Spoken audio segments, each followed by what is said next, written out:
el Ministerio de Educación presenta Educativamente, un podcast sobre el bienestar socioemocional de nuestras comunidades educativas. Este podcast está compuesto por una serie de conversaciones con especialistas que nos entregan recursos y herramientas pedagógicas para fortalecer el bienestar socioemocional de nuestras comunidades educativas. Este espacio es promovido por el Ministerio de Educación. ¿Qué tal? ¿Cómo están? Bienvenidas y bienvenidos a esta serie de conversaciones con especialistas. En este capítulo estaremos conversando sobre la toma de decisiones responsables. Piensen en un docente que enfrenta un dilema con un estudiante que pide más tiempo para entregar un trabajo importante, pero las normas escolares son estrictas y las fechas también. ¿Qué hacer para tomar una decisión justa que implique considerar no solo las reglas, sino también el impacto en el bienestar del estudiante y la equidad en el aula? Para conversar de estos temas tenemos a una experta con la que estaremos revisando estos y otros aspectos de las decisiones responsables. Conversaremos con Loreto González Contreras. ¿Cómo estás, Loreto? Bienvenida. Hola, muy bien, gracias.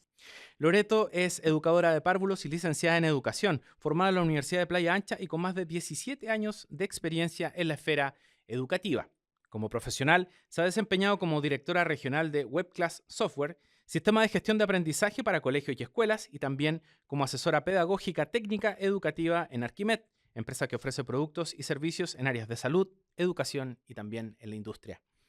A sus labores se suman otras como administradora de un establecimiento particular subvencionado en la comuna de Quillota, docencia en aula y otras de gestión curricular, procesos de mejoramiento continuo, acompañamiento y capacitación a centros educativos sobre diversas dinámicas metodológicas y estrategias formativas. Actualmente se desempeña como asesora pedagógica institucional en el Colegio Galileo de Quillota.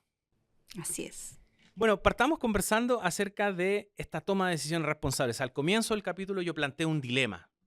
¿Cómo resolverlo, Loreto? Mira, en el aula, la gestión de aula, se dan un sinfín de situaciones en cortos plazos, en poco tiempo. Entonces, desde el rol docente, atender esas situaciones en la dinámica diaria a veces es complejo, pero creo que hay un elemento que es clave para poder tomar decisiones bajo un conflicto, que tiene que ver con hoy día poder mediar, ser docentes mediadores con nuestros niños respecto a la reflexión en torno al diálogo de una situación, que invita a nuestros niños, guiarlos, mostrarles cómo podemos a través del diálogo poder reconocer lo que yo estoy sintiendo en esa situación, dónde siento esto. Se me apretó el pecho, me sentí mal, me molestó, me dio pena. ¿Qué sintió el otro frente a la misma situación? Abriendo esa posibilidad de diálogo y haciendo que estos niños empaticen con lo que siente el otro, se puedan conectar, es que podemos mirar este problema de distintas perspectivas para poder llegar, ojalá, a tomar una decisión que permita el bienestar de ambas partes involucradas y ojalá a través de acuerdos. Es decir, invitar a nuestros niños a establecer acuerdos de convivencia que nos permitan luego sortear nuevos conflictos, ¿cierto? Con algunas herramientas. Entonces, yo creo que es clave hoy día abrir en el aula estos espacios de reflexión y guiar a nuestros niños en el diálogo respetuoso frente a las situaciones de conflicto.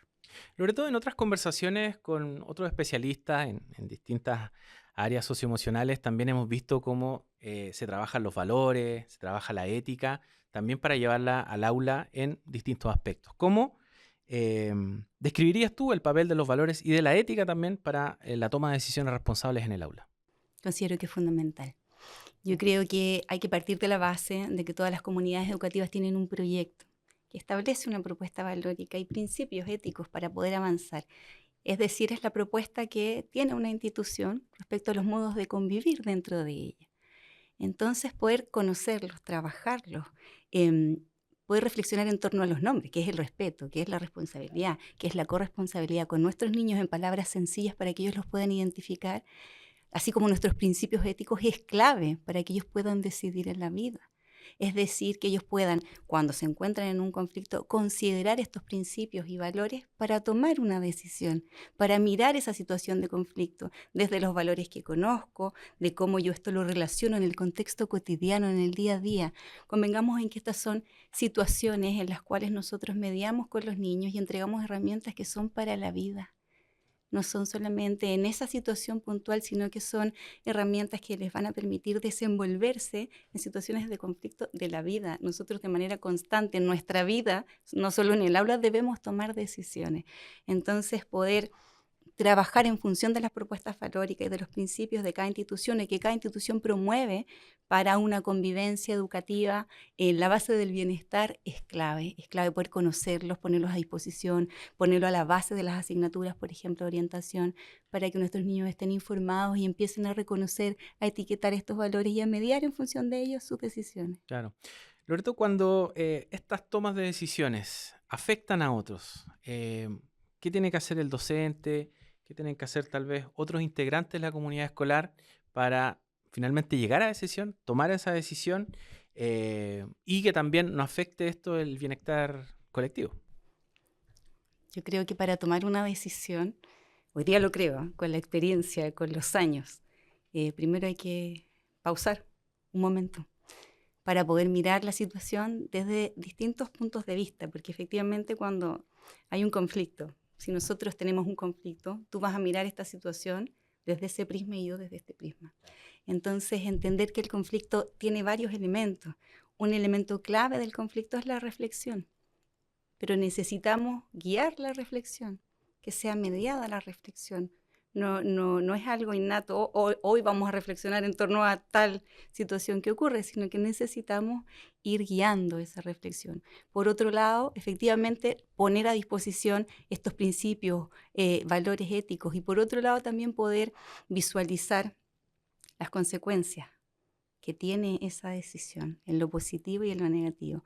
Por eso, cuando yo puedo, o sea, es necesario para poder evaluar las consecuencias, poder tener información que dé cuenta de qué es lo que siente el otro, cuál es la emoción, la necesidad del otro, cuál es mi propósito y cómo esto se conjuga para que efectivamente la decisión que yo tome, ojalá en su mayor medida, asegure el bienestar colectivo. Yo creo que... Tú comentabas que ahora, con la experiencia, comentas que la toma de decisiones tiene que ser un proceso reflexivo, hay que instalar espacios de darse una pausa para tomar ciertas decisiones, para que sean correctas. ¿Qué pasa cuando sucede un conflicto, sucede una situación difícil que hay que enfrentar y no está el tiempo, se toman decisiones apresuradas? ¿Cómo eso afecta la comunidad escolar? ¿Hay algún ejemplo que tú tengas? O a lo mejor quieres compartir lo que pasó después, los efectos que generó esa decisión tal vez apresurada o que no fue la mejor. Tú tienes mucha razón cuando indicas que las instancias de reflexión son escasas en las comunidades educativas, porque hay mucha contingencia, hay muchas necesidades que atender, hay una diversidad de estudiantes, de emociones en el mismo momento, en el mismo lugar, y hay que en muchas oportunidades tomar decisiones rápidas, porque hay que resolver eso. Si no lo resuelves no puedes avanzar. Sin embargo, yo creo que es importante, considerando que de base, de formación inicial, no estábamos preparados las educadoras, los docentes, con herramientas de desarrollo emocional. Y hemos tenido que ir aprendiendo. Por eso yo te comento que en la base de la experiencia hoy día mi visión es distinta a 10 años atrás. Por supuesto, porque uno se ha ido interiorizando en un sinfín de desafíos que tanto lo profesional y la vida uno ha enfrentado. Entonces, cuando ocurre esta situación de manera rápida, yo creo que algo preventivo podría ser abrir estos espacios de reflexión, que tratamos de buscarlo en su mayor medida con los docentes de manera previa. Porque efectivamente esta reflexión guiada permite de manera previa conocer estrategias que utilizan los otros bajo el mismo contexto, el mismo curso, los mismos estudiantes. Eso, por ejemplo, conocer las realidades de los estudiantes, conocer su emocionalidad, su contexto. Por ende, es más fácil resolver un conflicto cuando tengo antecedentes previos. Eso desde la mirada preventiva.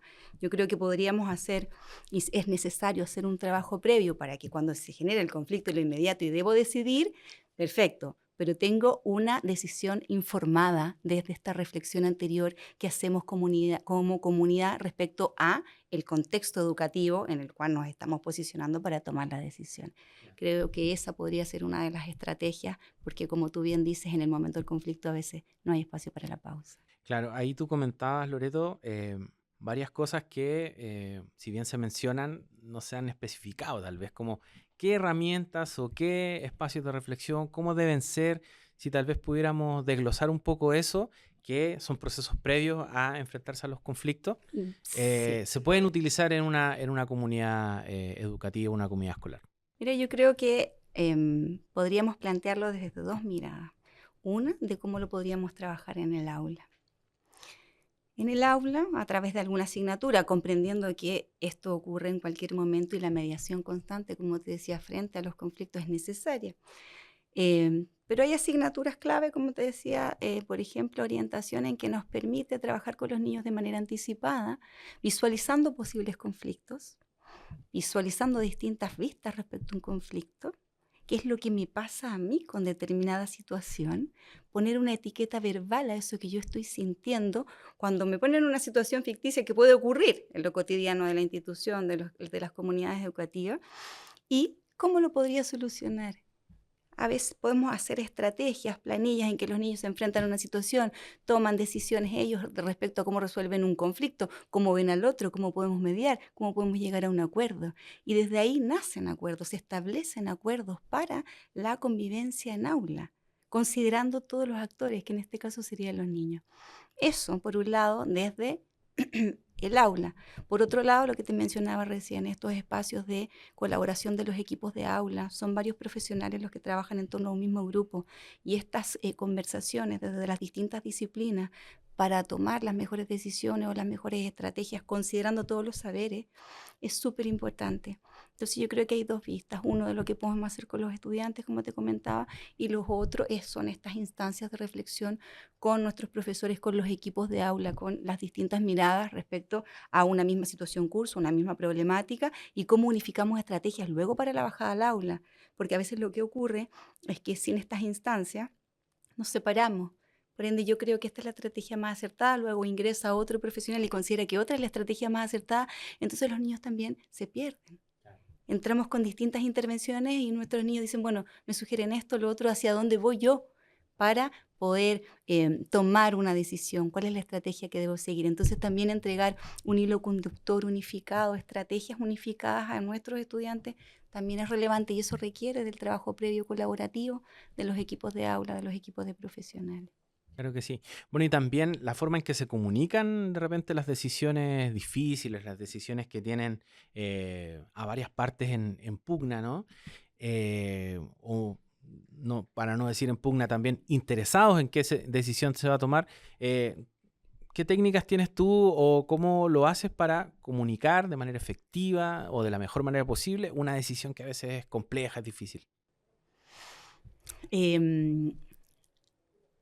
Lo que a mí me ha resultado, te voy a comentar de eso, pueden haber múltiples estrategias, pero claro, en las comunidades generalmente hay decisiones que se deben tomar evaluando el bien común, ¿cierto? Ojalá el bienestar de la mayoría de los involucrados, pero es importante, como te decía, considerar antecedentes previos, es dar la explicación o el sustento, el motivo de la decisión.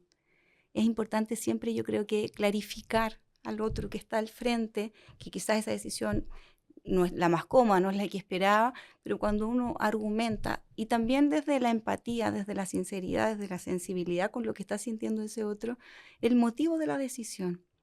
Y para eso hay que estar informado. Estas decisiones que son a veces rígidas, sin información, esto se hace porque sí, y no tiene un sustento detrás, Claro. no le hace sentido al que me está escuchando. Claro, el que Sin está escuchando se embargo, puede frustrar también. por supuesto que sí. Sin embargo, cuando podemos mirar de manera, yo siempre digo, como un dron, las instituciones educativas hay que mirarlas como con un dron y decir, Desde arriba, aquí hay claro. un problema, acá esta área con esta área, este equipo y este equipo, conversan qué hacemos para que esto se unifique.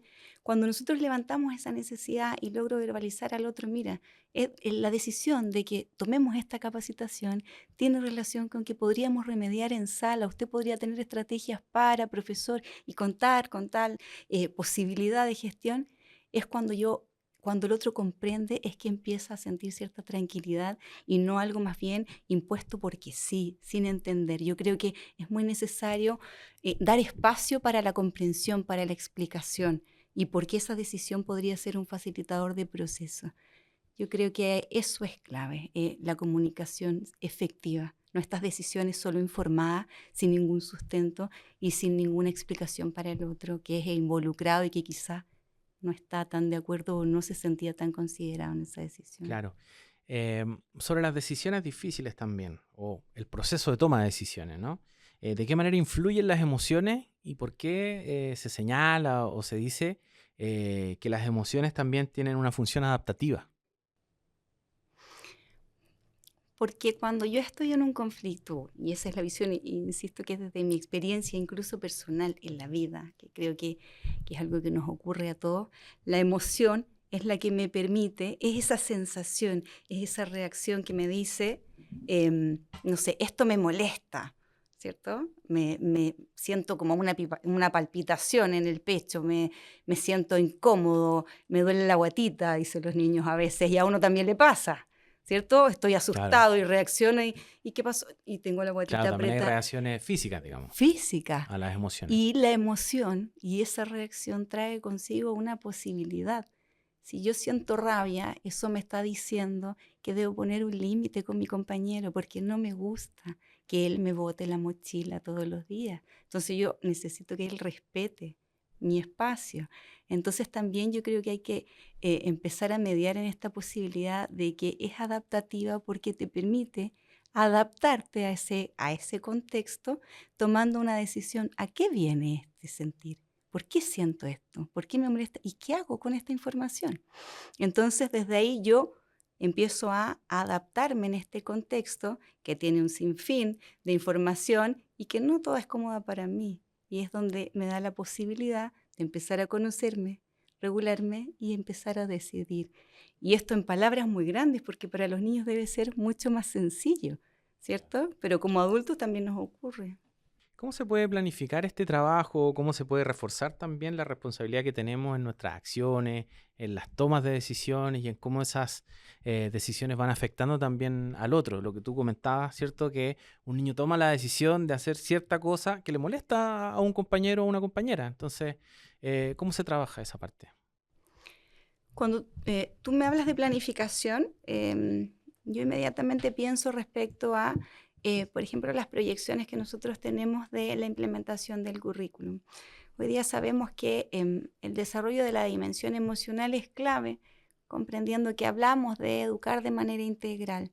Entonces es importante hacerlo parte del currículum porque a veces quizás se entiende que es o lo disciplinar o lo emocional y debemos comprender que lo emocional está a la base del logro de los objetivos, porque si no hay disposición para el aprendizaje que tiene un componente emocional, es muy difícil que el niño sea receptivo a aquello. Entonces, yo creo que una forma planificada de intencionar estos espacios es considerarlo a la base del currículum, a través de talleres. Nosotros trabajamos un taller de educación emocional con los más pequeñitos, que permite la base para poder avanzar. Es lo que conversábamos recién. ¿Qué es lo que siento? ¿Cómo se llama lo que siento? ¿Dónde lo siento? ¿Por qué lo siento?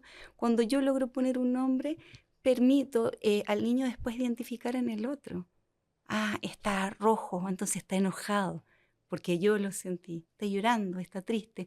Y es importante considerarlo desde la educación inicial, desde los párvulos. Es clave y poder transitar con esa estrategia, obviamente durante toda la trayectoria educativa. Pero es relevante considerar talleres, planificaciones a través de la asignatura de orientación, que tengan por lo menos la base o la estructura, el ordenamiento de los ejes socioemocionales. Y llevarlo a veces también a lo sencillo en una planificación, etiquetar conceptos, ¿cierto? Luego para poder identificarlos, gestionarlos, lo que me va a permitir ser consciente, también verlo en el otro y en función de eso poder tomar una decisión que era el tema inicial. Pero creo que desde lo curricular proyectado es considerar elementos pedagógicos desde la planificación, con estrategias que permitan el desarrollo de esos objetivos.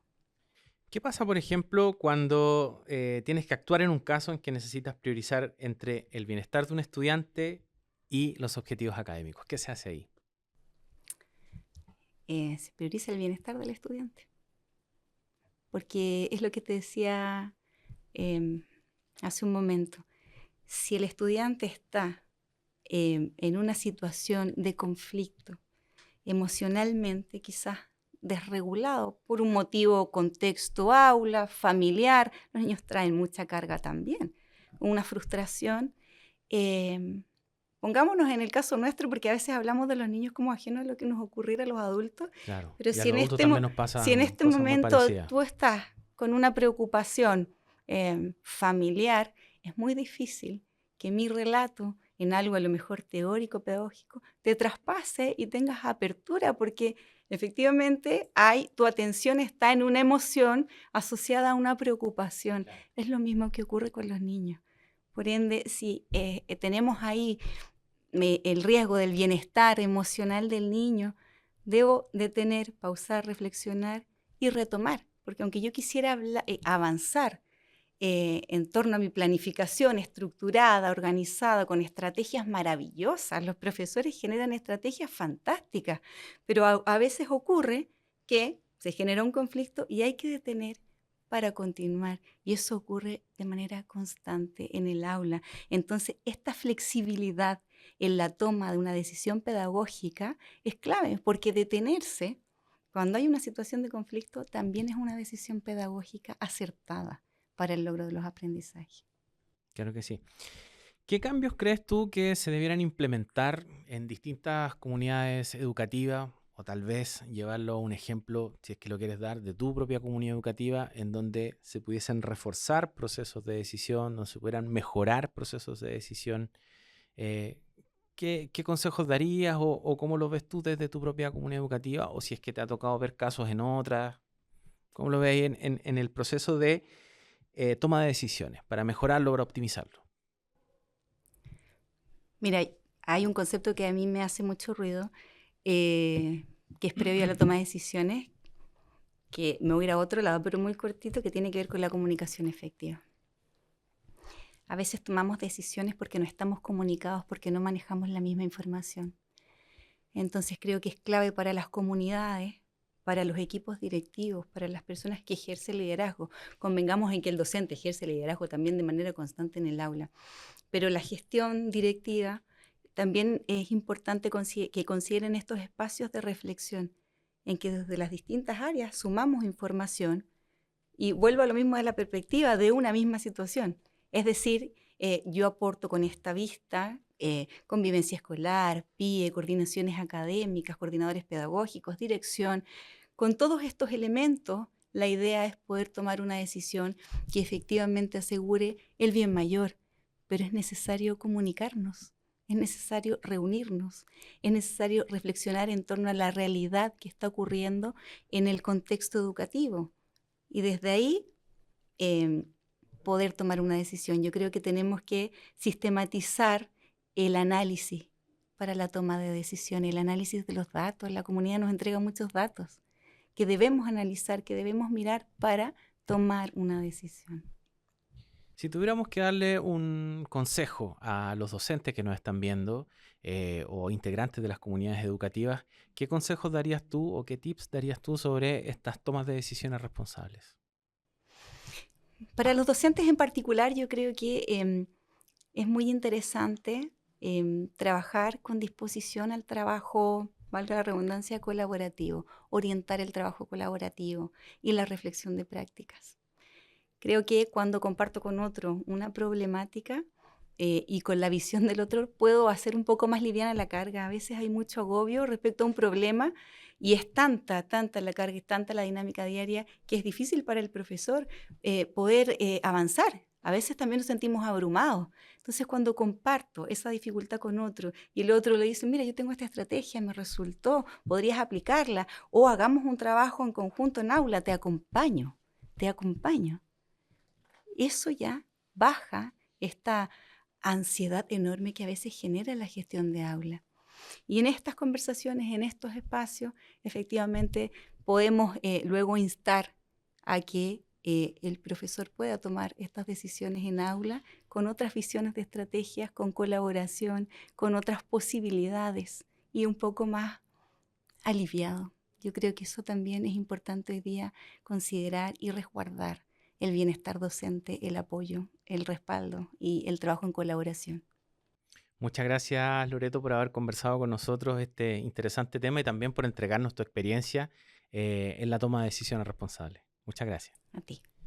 Muchas gracias a ustedes también que estuvieron acompañándonos en esta serie de conversaciones con especialistas y que nos entregan recursos y herramientas formativas pedagógicas para fortalecer el bienestar de nuestras comunidades educativas. Nos vemos. Este podcast está conformado por una serie de conversaciones con especialistas que nos entregan recursos y herramientas formativas pedagógicas que fortalecen el bienestar socioemocional de nuestras comunidades educativas. Las y los invitamos a seguir viendo este espacio que es promovido por el Ministerio de Educación. El Ministerio de Educación presentó Educativamente, un podcast sobre el bienestar socioemocional de nuestras comunidades educativas. Ministerio de Educación, Gobierno de Chile. Chile avanza contigo.